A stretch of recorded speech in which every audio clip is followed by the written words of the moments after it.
सर्वमंगल मांगल्ये शिवे सर्वार्थ साधिके शरण्ये त्र्यंबके गौरी नारायणी नमोस्तुते. नमस्कार मंडळी. तर आता नवरात्र उत्सव सुरू आहे. तर मी तुम्हाला चैत्र नवरात्रीची व्रतकथा सांगणार आहे. ही कथा ऐकल्यामुळे आपल्याला माता लक्ष्मीचा आशीर्वाद प्राप्त होतो. आपल्या घरामध्ये सुख शांती समृद्धी येत असते. त्यामुळे व्हिडिओ स्किप न करता शेवटपर्यंत जरूर बघा. चॅनलमध्ये नवीन असाल तर चॅनल लाईक करा आणि सबस्क्राईब देखील करा. तसेच कमेंटमध्ये ओम महालक्ष्मी नमः किंवा तुमच्या कुलदेवीचं नाव लिहायला विसरू नका, जेणेकरून आपल्याला देखील माता लक्ष्मीचा कुलदेवीचा आशीर्वाद नक्कीच प्राप्त होईल. तसे शेजारी नोटिफिकेशन बेल देखील प्रेस करा, जेणेकरून मी जेव्हा पण व्हिडिओ बनवेल तर तो व्हिडिओ तुम्हाला सर्वात अगोदर दिसेल. असे म्हटले जाते की नवरात्रीचे हे 9 दिवस केवळ उपवास आणि उपासनेचे दिवस नाहीत. हा तो काळ आहे जेव्हा भक्त आणि माता यांच्यातील नाते अधिक घट्ट होते. या दिवसामध्ये केलेली एक प्रामाणिक प्रार्थना, खरे स्मरण आणि खरी श्रद्धा जीवनाची दिशा बदलू शकते. कारण जेव्हा एखादा भक्त खऱ्या मनाने मातेला हाक मारतो, तेव्हा दुर्गा माता कोणत्या ना कोणत्या रूपात नक्कीच त्याच्या मदतीला धावून येते. आणि आज आपण या चैत्र नवरात्रीशी संबंधित एक अत्यंत पवित्र, प्राचीन आणि हृदयस्पर्शी कथा ऐकणार आहोत. ही केवळ एका उपवासाची कथा नाही, तर ही आहे आदिशक्तीच्या असीम करुणेची आणि भक्ताच्या अढळ श्रद्धेची जिवंत साक्ष. हा एक असा दिव्य प्रसंग आहे जिथे एका गरीब ब्राह्मणाच्या खऱ्या भक्तीने प्रसन्न होऊन स्वतः देवी दुर्गा एका लहान मुलीचे रूप धारण करून त्याच्या घरी येते. ती त्याची परीक्षा घेते आणि अखेरीस त्याच्या आयुष्यावर आपल्या आशीर्वादांचा वर्षाव करते. ही कथा आपल्याला शिकवते की आदिशक्ती बाह्य वैभवाकडे पाहत नाही, ती केवळ हृदयातील सत्य पाहते. जिथे श्रद्धा असते तिथे कृपा निश्चितपणे उतरते आणि जिथे भक्तीचा दिवा तेवत असतो तिथे आदिशक्तीचा आशीर्वाद मार्ग प्रशस्त करतो. म्हणून भक्तांनो, जेव्हा तुम्ही ही कथा ऐकाल तेव्हा केवळ शब्दच ऐकू नका, आपले मन त्या प्राचीन काळात घेऊन जा. त्या लहानशा घराचा अनुभव घ्या जिथे दिव्याची ज्योत शांतपणे जळत आहे, जिथे नवरात्रीचे जव हळूहळू उगवत आहे आणि जिथे एक साधे घर आदिशक्तीच्या दिव्य खेळाचे साक्षीदार होणार आहे. फार पूर्वीची गोष्ट आहे. एका प्राचीन शहरात एक अत्यंत गरीब ब्राह्मण राहत होता. त्याचे जीवन अगदी साधेच होते, पण त्याचे हृदय देवी दुर्गेच्या भक्तीने भरलेले होते. त्याच्याकडे कोणतीही संपत्ती नव्हती, पण त्याची सर्वात मोठी संपत्ती म्हणजे त्याची अढळ श्रद्धा होती. दररोज सकाळी तो उठून स्नान करून आपल्या लहानशा घराच्या एका कोपऱ्यात दिवा लावून देवी दुर्गेचे ध्यान करत असे. त्याचे डोळे अशा भक्तीने भरलेले असत की जणू काही तो सर्व संसारिक चिंता विसरून केवळ आदिशक्तीला शरण गेला आहे. पण भक्तांनो, हा जगाचा नियम आहे की जिथे भक्ती असते तिथे कधी कधी संकटे येतात. त्या ब्राह्मणाचे जीवनही अनेक अडचणींनी भरलेले होते. त्याचे घर खूप लहान होते, भिंती मातीच्या होत्या आणि कधी कधी तर खायला अन्नही पुरेसे नसायचे. त्याची पत्नी आणि लहान मुले अनेकदा उपाशी झोपत असे. तरीही त्या ब्राह्मणाच्या चेहऱ्यावर तक्रारीचा लवलेशही नव्हता. तो नेहमी शांत आवाजात म्हणायचा, ज्या घरात मातेच्या नावाचा जप केला जातो तिथे उशीर झाला तरी अंधार कधीच टिकत नाही. हळूहळू वेळ निघून गेला. एके दिवशी चैत्र महिन्याचा शुभ मुहूर्त आला. संपूर्ण शहरात नवरात्रीची तयारी सुरू झाली. मंदिरे स्वच्छ करण्यात आली, घरामध्ये दिवे लावण्यात आले आणि सर्वत्र जय माता दीचा मधुर नाद ऐकू येत होता. त्या ब्राह्मणालाही मातेचा उपवास करण्याची तीव्र इच्छा झाली, पण त्याच्या मनात एक हलकीशी चिंताही होती. कारण घरात अन्न खूप कमी होते आणि उपवासाचे नियम पाळणे कठीण वाटत होते. तरीही त्याने मौनपणे आदिशक्तीला प्रार्थना केली, हे जगदंबा, माझ्याकडे द्यायला पैसा नाही, नैवेद्यासाठी अनेक वस्तूंची मला कमतरता आहे, पण माझी श्रद्धा खरी आहे. जर तुझी कृपा झाली तर मी हे 9 दिवस पूर्ण प्रेमाने तुझे व्रत पाळेन. असे म्हणून त्याने आपले छोटेसे घर स्वच्छ केले. एक मातीचे भांडे ठेवले, ते पाण्याने भरले आणि जवळच्या थोड्याशा जमिनीत जव पेरले. मग एक छोटा दिवा लावून तो देवी दुर्गेच्या मूर्तीसमोर हात जोडून बसला. त्या क्षणी त्याचे मन इतके शांत झाले होते की जणू त्याच्या मनात एक अद्भुत श्रद्धा निर्माण झाली होती. दिव्याची ज्योत मंदपणे जळत होती आणि त्या छोट्याशा घरात एक दिव्य वातावरण पसरले होते. त्या ब्राह्मणाने आदिशक्तीचे स्मरण करत डोळे मिटले आणि मौनपणे म्हणाला, हे माते, मी गरीब असेन पण माझी भक्ती खरी आहे, कृपया माझ्या सन्मानाचे रक्षण कर. भक्त म्हणतात की जेव्हा प्रार्थना हृदयाच्या खोलवरच्या भागातून येते तेव्हा ती थेट देवीपर्यंत पोहोचते. त्या दिवसापासून त्या गरीब ब्राह्मणाच्या घरी नवरात्रीचा पवित्र उपवास सुरू झाला. प्रतिपदा महिन्याच्या सकाळी त्याने मोठ्या भक्तिभावाने आदिशक्तीचे स्मरण केले. त्याने कलशाजवळ दिवा लावला आणि हात जोडून हळूहळू तिच्या नावाचा जप करू लागला. त्याच्याकडे पूजेचे विस्तृत साहित्य नव्हते, पण त्याची भक्ती खरी होती. कधी तो थोडी फुले अर्पण करायचा, तर कधी केवळ आपल्या डोळ्यांतील अश्रू आदिशक्तीच्या चरणी अर्पण करायचा. त्याच्यासाठी ही सर्वात मोठी अर्पण होती. दरम्यान आपल्या पतीची भक्ती पाहून त्याची पत्नी सुद्धा मनातल्या मनात आदिशक्तीची प्रार्थना करू लागली. घरातील परिस्थिती खूपच कठीण होती. कधी कधी स्वयंपाकघरात फक्त थोडे पीठ असायचे, तर कधी कधी आम्हाला फक्त पाण्यावरच जगावे लागायचे. लहान मुले निरागस डोळ्यांनी आपल्या आईकडे पाहून विचारायची, आई आज आम्हाला खायला काय मिळणार? मग ती प्रेमाने समजावून सांगायची, बाळा आज आईचा उपवास आहे, माता दुर्गा आपल्या सर्वांचे रक्षण करेल. नवरात्री हळूहळू जवळ येत होती. उत्सवाचे दुसरे आणि तिसरे दिवस सरले. ब्राह्मण रोज सकाळी उठून स्नान करत असे. मग तो जवच्या रोपांना थोडं पाणी अर्पण करून आदिशक्तीची स्तुती करत असे. आश्चर्याची गोष्ट म्हणजे जणू काही अदृश्य कृपेच्या ऊर्जेने भारल्याप्रमाणे जवचे छोटे कोंब पटकन हिरवेगार झाले. जेव्हा जेव्हा ब्राह्मण त्यांना पाहत असे, तेव्हा त्याच्या हृदयात एक मधुर श्रद्धा निर्माण होत असे की आदिशक्ती त्याची भक्ती नक्की स्वीकारत आहे. पण त्याच वेळी त्याची परीक्षा अधिकच कठीण होत होती. घरातील अन्नधान्य जवळजवळ संपले होते. एके संध्याकाळी त्याची पत्नी खूप काळजीत पडली आणि म्हणाली, स्वामी आता मुलांसाठी काहीच उरलं नाही. आपण उपवास करू, पण या निष्पाप मुलांचे काय होईल? ब्राह्मण काही क्षण शांत राहिला. मग अगदी हळू आवाजात तो म्हणाला, काळजी करू नका. जगाचे पालन पोषण करणारी माता आपल्या भक्तांना उपाशी राहू देईल का? थोडा धीर धरा, आदिशक्तीचा आशीर्वाद नक्कीच वर्षाव करेल. त्याचे शब्द ऐकून त्याच्या पत्नीला थोडा दिलासा मिळाला. त्याच रात्री दिव्याची ज्योत मंदपणे जळत असताना आणि घरात एक गहन शांतता पसरलेली असताना तिला दाराजवळ हलक्या पावलांचा आवाज ऐकू आला. जणू कोणीतरी नाजूक पावलांनी हळुवारपणे चालले होते. ब्राह्मणाने दाराकडे पाहिले. तिथे एक लहान मुलगी उभी होती. ती कदाचित 7-8 वर्षांची असावी. तिच्या चेहऱ्यावर एक अद्भुत तेज होते. तिच्या डोळ्यात अथांग करुणा होती आणि तिचे हास्य इतके गोड होते की केवळ तिला पाहूनच मनाला शांती मिळत होती. ती अत्यंत गोड आवाजात म्हणाली, जय माता दी. ब्राह्मण आणि त्याची पत्नी दोघांनीही विचारले, ही लहान मुलगी रात्री इतक्या उशिरा इथे कशी आली? ब्राह्मणाने प्रेमानं विचारलं, मुली तू कोण आहेस आणि यावेळी इथे कशी आली आहेस? मुलगी हसली. तिचा आवाज खूप शांत आणि गोड होता. ती म्हणाली, मी जवळच्याच एका घरात राहते. आज मी ऐकले की तुम्ही लोक देवी दुर्गेसाठी उपवास करत आहात, म्हणून मला वाटले की मी येऊन आदिशक्तीची कथा ऐकावी. मुलीच्या शब्दांनी ब्राह्मणाचे हृदय हेलावले. त्याने तिला लगेच आत बोलवले आणि बसण्यासाठी जवळच एक चटई पसरली. त्या लहान मुलीने मोठ्या आदराने दिव्याकडे पाहिले. मग हात जोडून तिने मातृदेवीला वंदन केले आणि शांतपणे बसली. त्या क्षणी त्या लहानशा घरात एक विलक्षण शांतता पसरली. दिव्याची ज्योत अधिकच तेजस्वी झाल्यासारखी वाटली आणि पार्लीचे हिरवे कोंब मंद वाऱ्याच्या झुळकेने हळुवारपणे डोलत होते. ब्राह्मणाने मातृदेवीची कथा सांगायला सुरुवात केली आणि ती मुलगी लक्षपूर्वक ऐकत होती. कधी कधी ती अशा गोष्टी सांगायची की ब्राह्मणाला स्वतःलाच उत्तर द्यावेसे वाटायचे.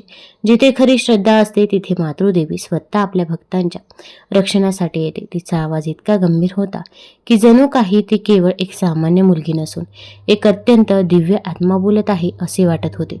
हळूहळू रात्र सरली. कथा संपल्यावर ती मुलगी उठून जायला लागली. जाताना तिने ब्राह्मणाकडे पाहिले, स्मित हास्य केले आणि म्हणाली, काळजी करू नका. मातृदेवी नेहमीच आपल्या भक्तांच्या सन्मानाचे रक्षण करते. त्याचबरोबर ती हळूहळू अंधारात नाहीशी झाली. तो ब्राह्मण आणि त्याची पत्नी काही क्षण तिथेच उभे राहिले. त्यांची हृदये आश्चर्य आणि एका विलक्षण शांतीने भरून गेली होती. जणू काही त्या लहान मुलीच्या आगमनाने त्यांच्या घरात आशेचा दिवा अधिकच उजळला होता. त्यांना हे माहीत नव्हते की नवरात्रीची ही वरवर सामान्य वाटणारी रात्र म्हणजे देवी दुर्गेच्या एका दिव्य खेळाची सुरुवात होती. रात्रभर भक्ती केल्यानंतर त्या गरीब ब्राह्मणावर एक नवी शांती अवतरली. त्याला त्या लहान मुलीची वारंवार आठवण येत होती, जिच्या आवाजात किती गोडवा होता आणि डोळ्यात किती तेज होते. त्याला आश्चर्य वाटले की इतकी लहान मुलगी इतके गहन शब्द कसे बोलू शकते. पण मग त्याने स्वतःशीच विचार केला, कदाचित त्या मातेने त्याला धैर्य देण्यासाठी तिला पाठवले असावे. असा विचार करून त्याने आपले मन शांत केले. मातेच्या चरणी नतमस्तक झाला आणि झोपी गेला. दुसऱ्या दिवशी सकाळी जेव्हा ब्राह्मणाने स्नान करून प्रार्थना सुरू केली, तेव्हा त्याने पाहिले की भांड्याजवळ पेरलेले जव अधिकच हिरवेगार झाले होते. ते छोटे कोंब जणू नव्या ऊर्जेने भरलेले दिसत होते. त्यांना पाहून त्याच्या मनात एकच विचार आला, हे सर्व मातेच्या कृपेचेच लक्षण आहे. त्याने हात जोडून मातेला वंदन केले आणि हळुवारपणे दुर्गास्तुती म्हणायला सुरुवात केली. दिवस हळूहळू सरत होते. घरातील परिस्थिती अजूनही कठीण होती. मुलांनी सकाळपासून काही खाल्लं नव्हतं, तरीही घरात एक विलक्षण शांतता पसरली होती. ब्राह्मणाची पत्नी आता पूर्वीसारखी चिंतित नव्हती, कारण तिलाही दृढ विश्वास होता की देवी दुर्गा आपल्या भक्तांचे रक्षण करेल. त्या संध्याकाळी जेव्हा ब्राह्मणाने दिवा लावला आणि देवीची आरती करायला सुरुवात केली, तेव्हा त्याला दारावर तोच अस्पष्ट आवाज ऐकू आला, जणू कोणीतरी हळुवार पावलाने हळुवारपणे जवळ येत आहे. ब्राह्मण मागे वळला आणि त्याच्या चेहऱ्यावर स्मित हास्य उमटले. तीच लहान मुलगी पुन्हा दारात उभी होती. आत येताना ती मधुर आवाजात म्हणाली, जय माता दी. यावेळी तिच्या हातात काही फळे असलेले एक लहान टोपलीसारखे भांडे होते. ती आत आली आणि सहजपणे म्हणाली, आज मी देवीसाठी काही फळे आणली आहेत. ब्राह्मण आणि त्याच्या पत्नीने बऱ्याच दिवसांपासून फळे खाल्ली नव्हती, तरीही ती लहान मुलगी इतक्या सहजतेने देवीच्या चरणी फळे अर्पण करत होती. ब्राह्मण नम्रपणे म्हणाला, मुली, तू खूप लहान आहेस. तुला हे सर्व आणण्याची काय गरज होती? मुलगी किंचित हसली. तिच्या हास्यात इतकी करुणा होती की मनाला शांती मिळाली. ती म्हणाली की जेव्हा एखाद्या घरात मातृदेवीला समर्पित उपवास केला जातो, तेव्हा काहीतरी अर्पण केलं पाहिजे. हे खरोखरच मातृदेवीचे अर्पण आहे. तिचे शब्द ऐकून ब्राह्मणाच्या डोळ्यात पाणी आले. त्याने ती फळे मातृदेवीच्या चरणी ठेवली आणि आदराने नतमस्तक झाला. त्या दिवसाची पूजा एका वेगळ्याच भावनेने पार पडली. दिव्याची ज्योत अधिकच तेजस्वी वाटत होती आणि जणू काही त्या लहानशा घरावर एखादी अदृश्य देवी शक्ती अवतरली होती. ती मुलगी पुन्हा त्याच जागी बसून गोष्ट ऐकू लागली. ब्राह्मणाने देवी दुर्गेच्या महतीचे वर्णन करण्यास सुरुवात केली. ती आपल्या भक्तांची दुःखे कशी दूर करते आणि भक्तिभावाने केलेला उपवास जीवनात कसा बदल घडवतो हे त्याने सांगितले. ती मुलगी लक्षपूर्वक ऐकत होती. अधूनमधून होकारार्थी मान डोलवत होती. थोड्या वेळाने ती हळूच म्हणाली, बाबा, लक्षात ठेवा, जिथे खरी श्रद्धा असते तिथे माता कधीही विलंब करत नाही. पण कधी कधी ती आपल्या भक्तांची परीक्षा घेते, जेणेकरून त्यांची श्रद्धा आणखी दृढ होईल. हे ऐकून ब्राह्मण क्षणभर निशब्द झाला. त्याला वाटले की ही एक सामान्य मुलगी नसून साक्षात एक दैवी शक्तीच त्याला हे शिकवत आहे. त्याची पत्नी सुद्धा त्या मुलीकडे आश्चर्याने पाहत होती. तिच्या मनात सतत एकच प्रश्न येत होता, ही मुलगी कोण आहे? हळूहळू रात्र अधिक गडद होऊ लागली. गोष्ट संपल्यावर ती मुलगी उठून जायला लागली. जाताना तिने घराकडे पुन्हा एकदा पाहिले. तिच्या डोळ्यात एक विलक्षण स्नेह होता. अतिशय हळू आवाजात ती म्हणाली, धीरज धरा, नवरात्री अजून यायची आहे. मातेची कृपा हळूहळू प्रकट होते. असे म्हणून ती लहान मुलगी हळूच अंधारात निघून गेली. तो ब्राह्मण काही क्षण दारात उभा राहून तिला जाताना पाहत होता. त्याच्या मनात कोणतीही शंका नव्हती, उलट एका नव्या श्रद्धेचा जन्म झाला होता. जणू काही त्या लहान मुलीच्या शब्दांनी त्याच्या हृदयात आशेची ठिणगी पेटवली होती. त्या रात्री त्या ब्राह्मणाने शांतपणे मातेचे स्मरण केले. दिव्याची ज्योत मंदपणे जळत होती आणि एक विचार त्याच्या मनात रिंगाळत होता, माता आपल्या भक्तांना कधीही एकटं सोडत नाही. आणि नवरात्रीचे ते पवित्र दिवस हळूहळू पुढे सरकत होते. दररोज सकाळी सूर्याची पहिली किरणे त्या लहानशा अंगणावर पडताच तो ब्राह्मण मातेच्या चरणी दिवा लावणारा पहिला माणूस असे. कलशाजवळ पेरलेले जव अधिकच हिरवेगार होत होते. जणू काही मातेच्या कृपेनेच ते भरीत झाले होते. घराची गरिबी तशीच राहिली होती, पण वातावरण बदलले होते. जिथे एकेकाळी काळजी आणि वंचनेचे ओझे होते, तिथे आता एक अद्भुत शांती आणि श्रद्धा स्थिरावली होती. जणू काही मातेच्या अदृश्य छायेने, तिच्या स्नेहाने घराला वेढले होते. त्या लहान मुलीच्या रोजच्या भेटींची आतुरतेने वाट पाहिली जात होती. संध्याकाळ जवळ येताच ब्राह्मणाची लहान मुले दाराकडे नजर टाकत या खात्रीने की ती प्रेमळ बहीण जय माता दी म्हणत लवकरच आता येईल. आणि खरोखरच काही क्षणातच तोच कोमल आवाज ऐकू येत असे आणि ती मुलगी हसत मुखाने दारात उभी असलेली दिसे. आणि त्या दिवशीही तसेच घडले. ती मुलगी हळूच आत आली. तिच्या चेहऱ्यावर तीच दिव्य शांतता होती. आत येताना तिने मातेला नमस्कार केला आणि म्हणाली, आज जव किती सुंदर झाले आहे बघा. जणू काही त्यात मातेची कृपाच प्रतिबिंबित झाली आहे. जेव्हा ब्राह्मणाने ते जव पाहिले तेव्हा त्याचे हृदय आनंदाने भरून गेले. इतक्या कमी वेळात ते इतके हिरवेगार झाले होते की जणू काही त्यांच्यात एक नवीन जीवनशक्ती संचारली होती. हळूच ती मुलगी मुलांजवळ बसली. तिने त्यांना प्रेमाने कुरवाळले आणि विचारले, तुम्हाला भूक लागली आहे का? मुले सुरुवातीला संकोचली, पण नंतर हळूच होकारार्थी मान हलवली. हे पाहून त्या मुलीने तिची लहानशी गाठोडी उघडली. त्यात काही गोड फळे आणि थोडी खडीसाखर होती. तिने ते सर्व मुलांना प्रेमाने दिले. त्यांच्या चेहऱ्यावरील आनंद पाहून ब्राह्मण आणि त्याच्या पत्नीच्या डोळ्यात पाणी आले. त्यांना आश्चर्य वाटले की ही लहान मुलगी दररोज काहीतरी कसे आणू शकते. पण त्या मुलीचा साधेपणा इतका नैसर्गिक होता की ते तिला आणखी प्रश्न विचारू शकले नाहीत. त्या दिवशी गोष्ट सुरू होण्यापूर्वी त्या मुलीने स्वतःच मातृदेवीच्या वैभवाबद्दल सुंदरपणे सांगितले. ती म्हणाली, दुर्गा माता केवळ शक्ती नाही तर ती प्रेमही आहे. जेव्हा एखादा भक्त खऱ्या मनाने तिचे नाव घेतो तेव्हा मातृदेवी हळूहळू त्यांच्या जीवनातील अंधकारचे प्रकाशात रूपांतर करते. जशी रात्रीनंतर पहाट होते तशीच भक्तीनंतर कृपा देखील येते. तिचे ऐकून ब्राह्मणाचे हृदय आनंदाने भरून गेले. त्याला वाटले की ही लहान मुलगी एक सामान्य मुलगी नसून तिने मातेच्या दयेचा संदेश आणला आहे. मग गोष्ट सुरू झाली. ब्राह्मणाने आदिशक्तीची स्तुती गायला सुरुवात केली आणि ती मुलगी लक्षपूर्वक ऐकत होती. त्या दिवशी दिव्याची ज्योत वेगळीच वाटत होती. तेल न घालताही ती बराच वेळ शांतपणे आणि स्थिरपणे जळत होती. हे पाहून ब्राह्मणाच्या पत्नीने आश्चर्याने दिव्याकडे पाहिले, पण नंतर तिने मौनपणे आदिशक्तीला वंदन केले. हळूहळू रात्र झाली. हवेत हलका गारवा होता आणि जवचे कोंब वाऱ्याच्या झुळकेने हळुवारपणे डोलत होते. त्याच क्षणी ती मुलगी हळू आवाजात म्हणाली, बाबा लक्षात ठेवा, खरी भक्ती तीच आहे ज्यात संयम असतो. जेव्हा भक्ताची श्रद्धा अडळ होते तेव्हा आदिशक्तीची कृपा नक्कीच प्रगट होते.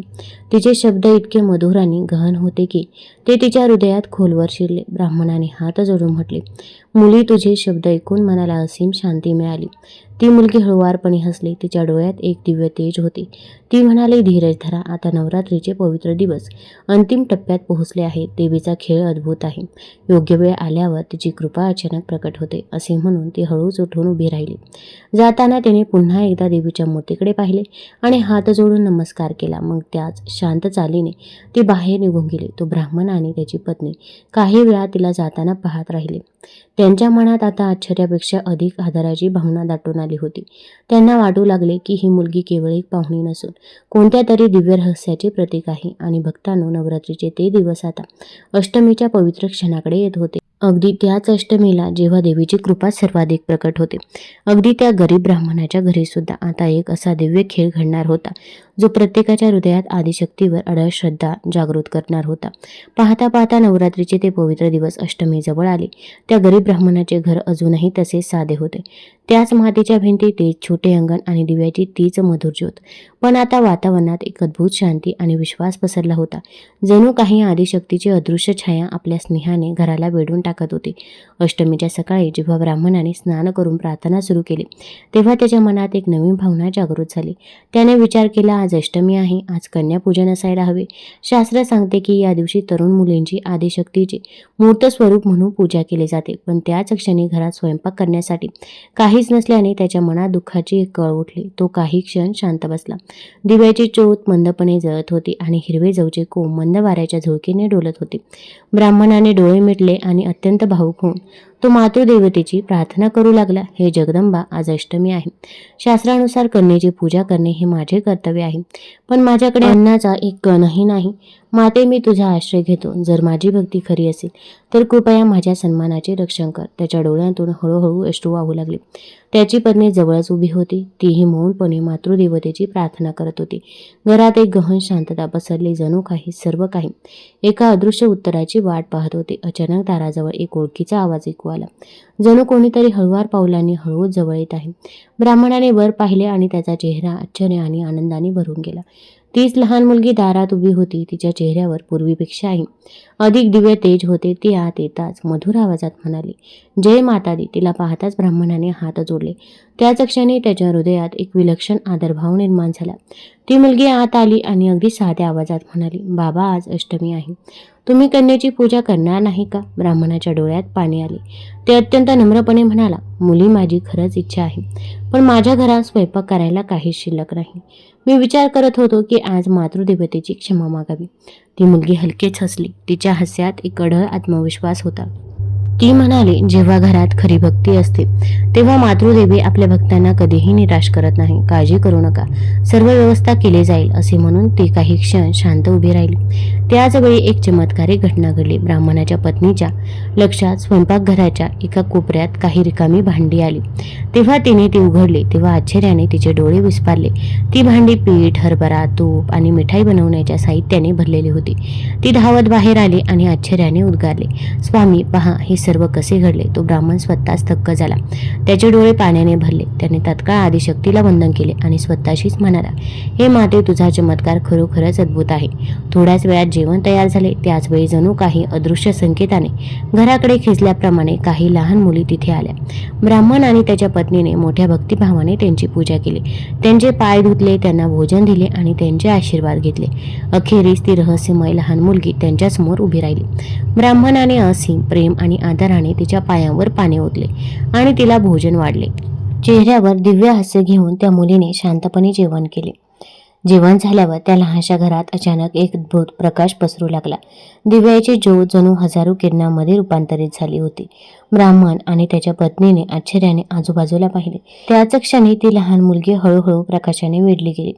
तिचे साधे कपडे जणू एका दिव्य तेजात रूपांतरित झाले आणि एका क्षणात ती मुलगी एका अद्भुत तेजस्वी रूपात प्रकट झाली. ब्राह्मण आणि त्याच्या पत्नीला समजले की ही काही सामान्य मुलगी नव्हती. ती साक्षात देवी दुर्गा होती, जिने आपल्या भक्ताची परीक्षा घेण्यासाठी मुलीचे रूप धारण केले होते. त्या क्षणी भावनांनी भारावून जाऊन ते जोडपे जमिनीवर कोसळले आणि त्यांनी आदिशक्तीच्या चरणी नतमस्तक झाले. त्या क्षणी दिव्य प्रकाशाने उजळले ते छोटेसे मातीचे घर जणू एक मंदिरच बनले होते. तिथे काही क्षणापूर्वी एक सामान्य दिव्याची ज्योत जळत होती. तिथे आता सर्वत्र एका अद्भुत तेज पसरले होते. ब्राह्मण आणि त्याची पत्नी जमिनीवर साष्टांग नमस्कार घालत होते आणि त्यांची हृदये भक्तीने भरून गेले होते आणि त्यांच्या डोळ्यांतून अश्रू वाहत होते. तीच लहान मुलगी आता त्यांच्यासमोर एका दिव्य तेजाने वेढलेली उभी होती आणि हळूहळू तिचे रूप देवी दुर्गेच्या तेजस्वी रूपात रूपांतरित झाले. त्या क्षणी जणू वेळ थांबली होती. त्या आदिशक्तीच्या चेहऱ्यावर करुणेचे एक मधुर हास्य उमटले. तिच्या डोळ्यांतून असीम प्रेम प्रतिबिंबित होत होते. ब्राह्मण आणि त्याची पत्नी थरथरत्या आवाजात म्हणाले, हे जगदंबा, आम्हाला क्षमा कर. आम्ही तुला ओळखू शकलो नाही. तू आमच्या घरी आलीस आणि आम्हाला वाटले की तू एक सामान्य मुलगी आहेस. माता अतिशय मृदू आवाजात म्हणाल्या, उठा माझ्या भक्तांनो. खऱ्या भक्तीला परिचयाची गरज नसते. जिथे प्रेम आणि श्रद्धा असते तिथे मी स्वतः माझ्या भक्तांकडे येते. तिचे शब्द इतके मधुर होते की ते थेट हृदयात भिडले. ब्राह्मण आणि त्याची पत्नी हळूहळू उठले, पण त्यांचे हात आदराने जोडलेलेच होते. त्यांच्या हृदयात फक्त एकच भावना होती, कृतज्ञता. माता पुढे म्हणाल्या, तुम्ही हे 9 दिवस केलेले व्रत केवळ नियम पाळून नव्हे तर खऱ्या मनाने केले आहे. तुमच्या घरात पैसे नव्हते, तुमच्याकडे उपभोगाच्या अनेक वस्तू नव्हत्या, पण तुमची श्रद्धा अढळ होती. लक्षात ठेवा, भक्ताची खरी श्रद्धा हे सर्वात मोठे सुख आहे. तिचे शब्द ऐकून ब्राह्मणाच्या डोळ्यात अश्रू तरळले. त्याच्या डोळ्यातून अश्रू वाहू लागले. त्याने हात जोडून म्हटले, हे माते, मी केवळ तुझ्या नावाचा जप केला आहे. जे काही घडले आहे ते तुझ्या कृपेमुळेच आहे. माता दुर्गा प्रसन्न झाली. तिने आशीर्वादासाठी आपले कृपाळू हात वर केले आणि म्हणाले, मी तुझ्या भक्तीवर अत्यंत प्रसन्न आहे. आजपासून तुझ्या घरात अन्नाची कधीही कमतरता भासणार नाही.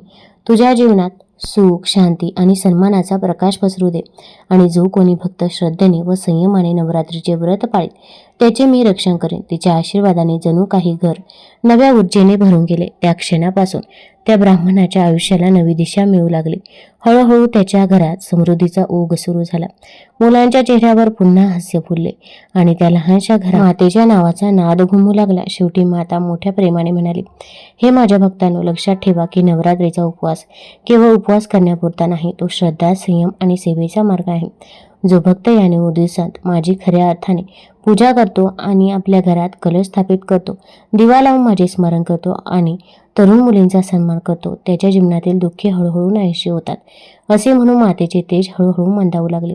तो दिव्य प्रकाश त्याच दिव्याची मंद ज्योतीत विलीन झाला. परंतु जी कृपा एकेकाळी त्या घरावर वर्षाव करत होती ती कायम राहिली. आणि भक्तांनो, म्हणूनच चैत्र नवरात्रीच्या पवित्र दिवसांमध्ये देवी दुर्गेच्या 9 रूपांची अत्यंत भक्तिभावाने पूजा केली जाते. ही पवित्र कथा आपल्याला एक सुंदर आणि गहन धडा शिकवते. या जगात संपत्ती, समृद्धी आणि सत्तेपेक्षा जर काही श्रेष्ठ असेल तर ती आहे खरी भक्ती. कारण जेव्हा मनुष्याच्या हृदयात मातेवरील श्रद्धा जागृत होते तेव्हा जीवनातील अत्यंत कठीण मार्गही हळूहळू सोपे होऊ लागतात. देवी दुर्गा निश्चितच आपल्या भक्तांची परीक्षा घेते, परंतु जो भक्त संयम आणि भक्तीचा दिवा तेवत ठेवतो त्याची पुतळी कधीही रिकामी राहत नाही. ज्याप्रमाणे स्वतः आदिशक्ती त्या गरीब ब्राह्मणाच्या घरी एका मुलीच्या रूपात आली आणि तिने त्याच्या श्रद्धेच्या आशीर्वादात रूपांतर केले, त्याचप्रमाणे आदिशक्ती प्रत्येक खऱ्या भक्ताच्या जीवनावर कोणत्या ना कोणत्या रूपात आपल्या आशीर्वादांचा वर्षाव करत राहते. म्हणूनच आपल्या ऋषीमुनींनी म्हटले आहे की जिथे श्रद्धेचा दिवा तेवत असतो तिथे मातेच्या कृपेचा मार्ग सापडतो आणि जे भक्त भक्तिभाव आणि प्रेमाने चैत्र नवरात्रीचे व्रत पाळतात, देवी दुर्गेच्या नवरूपांचे स्मरण करतात आणि ही पवित्र कथा भक्तिभावाने ऐकतात, त्यांच्या जीवनातील दुःख हळूहळू नाहीसे होतात. त्यांच्या घरामध्ये शांतीचा प्रकाश पसरतो आणि मातेची करुणा त्यांच्या हृदयात वास करू लागते.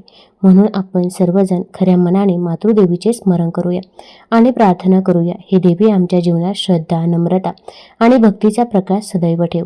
आमची घरे तुझ्या आशीर्वादाने भरून टाक आणि आमची मने तुझ्या चरणी स्थिर कर. तुम्हाला जर ही कथा आवडली असेल तर चॅनल लाईक करा, सबस्क्राईब करा आणि आपल्या मित्रपरिवारासोबत जरूर शेअर करा. तसेच कमेंटमध्ये जय माता दी जरूर लिहा. धन्यवाद.